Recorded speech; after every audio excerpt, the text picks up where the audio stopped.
So now that you know how to hold your recorder properly, we can talk about how to actually get a sound out of your instrument. Now you might have already made a sound on your instrument and maybe it sounded good and maybe it didn't. So I have 4 things that you want to try to remember when you're playing your recorder to get the best possible sound. The first one is that you want to use warm, slow air and not too much. So you can kind of remember that as it's the same kind of air that you would use if you were trying to fog up a window with your breath. So go ahead and put your hand out in front of you and pretend like this is a window that you're trying to fog up, and go ahead and breathe onto it. And you should feel that the air was really warm and it was slow and it wasn't too much. It's different than the kind of air you would use if you were going to blow out birthday cake candles. If you try to do that, pretend your hand is candles and blow them out, you should have felt a lot of air and it should have been cooler.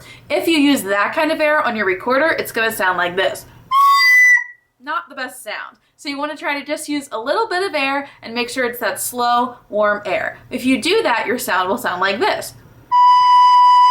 And it will sound a lot better. That's the kind of sound that we want to have on our recorder. The second thing that you want to remember is to, not who. And what that means is when you blow into the recorder, you actually want to pretend like you're saying the word to. What that does is it actually makes your tongue touch the back of your teeth, and it's going to just give a little bit of air into your recorder. It's also going to separate your notes. If you think who when you're blowing into the recorder like this, who, you're going to get way too much air into your recorder. So listen to what it sounds like if I think that I'm saying to while I play. Sounds really good. That's the sound that we want. So you can't actually say the word to, but if you pretend like you're doing it, it'll set up your tongue and your teeth in the right position so that you get a really good sound.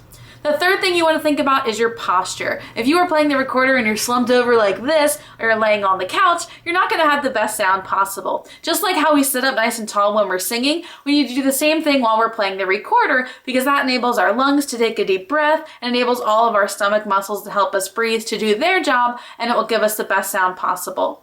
And the last thing that you can remember is leaks equal squeaks. And what this means is if your fingers are not completely covering every hole, you're going to get a squeaky sound. So if I have my finger like this on the recorder, you can see that there's a little hole where some air is going to come out. It's going to sound like this.